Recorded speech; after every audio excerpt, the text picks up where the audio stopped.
అందరికీ నమస్కారం. ఇవాళ వేలాది జనసందోహం మధ్య భారీ ఎత్తున హిందూ సమ్మేళన కార్యక్రమం విజయవంతమైంది. ఇప్పటికే నేను మన ఛానల్ ద్వారా ఆ కార్యక్రమాన్ని కవర్ చేశాను. బాగానే వీక్షిస్తున్నారు. అయితే ఆ కార్యక్రమాన్ని ఆద్యంతం అక్కడే ఉండి వీక్షించాలనుకున్న నాకు అవకాశం లేకుండా పోయింది. అది కొంత తీవ్ర ఆవేదన కలిగించింది. ఇదంతా ఎందుకు చెప్పుకొస్తున్నానంటే, ఒక మీడియా మామూలుగా అయితే ఓకే, ఎక్కడో చోట కూర్చొని నేను సమావేశాన్ని విని, ఎందుకంటే నాకు కూడా 6 బదుల వయసు, 60 ఇయర్స్ కంప్లీట్. ఇప్పుడు నేను కూడా అటువంటి కార్యక్రమాలు వినాలని ఆపేక్ష ఉంటుంది. అలా అయితే ఎక్కడో చోట కూర్చొని విని వచ్చేవాడిని. కానీ కవరేజ్ కూడా చేయాలన్నప్పుడు ఎక్కడో మారుమూల కూర్చుంటే, ప్రతిసారి స్టేజ్ ముందుకు వచ్చి వీడియో తీసుకొని మళ్ళీ ఎక్కడో స్టేజ్ వెనక పోయి కూర్చోవాలంటే చాలా ఇబ్బంది కదా.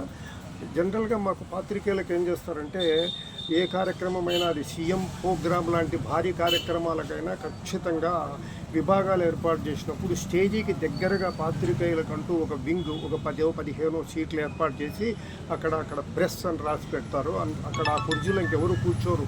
ఒకవేళ ఖాళీగా ఉన్నా కూడా మళ్ళీ ఒకవేళ ఎవరైనా కూర్చున్నా కూడా ప్రెస్ వాళ్ళు వస్తే వాళ్ళు లేచేసి పాత్రికేయులకి ఆ సీట్లు ఇవ్వడం జరుగుతుంది. దానివల్ల కవరేజీకి మాకు ఆలస్యంగా వచ్చినా కవర్ చేయడానికి వీలుగా ఉంటుంది. మరి ఈరోజు నేను వెళ్ళేసరికి మొత్తంగా సీట్లు పూర్తయిపోయాయి. ఓకే, సంతోషం. వేలాదిగా మంది తరలి వచ్చారు. ముందు 2-3 రోజుల నుంచి మనం చేసిన కవరేజ్ కూడా బాగా ఉపయోగపడింది అనుకున్నాను. అలాగే నిల్చునే కవర్ చేస్తున్నాను. పావు గంట, అరగంట అయిపోయింది. ఇక మరి ఎలా ఆ తర్వాత ఏం చేయాలో అర్థం కాలేదు. ఒక వారకు నిలబడి కవర్ చేసుకుంటుంటే వెనక నిలబడిన వాళ్ళంతా మా కుర్చీలో కూర్చున్న వాళ్ళు, నువ్వు నిల్చున్నావు మాకు అడ్డమవుతుంది, నువ్వు నిల్చున్నావు మాకు అడ్డమవుతుంది, జరుగు అంటే లాస్ట్కు చివరకు వెళ్తూ స్టేజ్ ఎన్నికి వెళ్ళాల్సిన పరిస్థితి వచ్చింది. ఇది చాలా ఇబ్బందిగా అనిపించింది. సో ఇటువంటి పరిస్థితి అయితే నేను ఎప్పుడూ చూడలేదు. ఈ కార్యక్రమాన్ని ఇంత భారీ ఎత్తున నిర్వహించిన నిర్వాహకులందరికీ ముందుగా ధన్యవాదాలు. ఇంత పెద్ద కార్యక్రమాన్ని సమిష్టిగా చేయడం అంటే అంత సులువైనది కాదు. కానీ మీరు పాత్రికేయులను పిలిచినప్పుడు వారికి కనీసం కూర్చోవడానికి లేకపోతే ఎలా కవర్ చేస్తారు?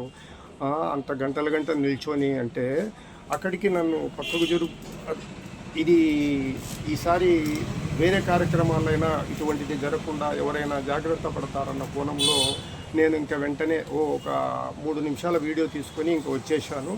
జై శ్రీరామ్ అనుకున్నాను. ఆ భోజన కార్యక్రమానికి దండం పెట్టేసి రావడం జరిగింది. ఇది భవిష్యత్తులో ఎవరైనా కార్యక్రమాలు నిర్వహించే వాళ్ళు, పాత్రికేయులను పిలవాలనుకునే వాళ్ళు ఈ మేరకు పాత్రికేయులకు కూర్చోవడానికి కొంచెం వసతి ఏర్పాటు చేసే నేపథ్యంలో ఆలోచన చేయాలన్నట్టుగా ఈ వీడియో చేస్తున్నాను తప్ప నాకేదో కుర్చీ లేదనో నేను అక్కడ ప్రత్యేకంగా ఈ కోణంలో నేను ఎవరిని తప్పు పట్టడం లేదు. ఇంత పెద్ద కార్యక్రమం జరిగినప్పుడు చిన్న లోపాలు ఉంటాయి. కానీ మరి కూర్చోవటానికి కూడా లేకుండా పాత్రికేయులు కవర్ చేయాలంటే అది చాలా కష్టమే. ఓకే ఫ్రెండ్స్, మరో ప్రాధాన్యమైన సమాచారంతో మళ్ళీ కలుసుకుందాం.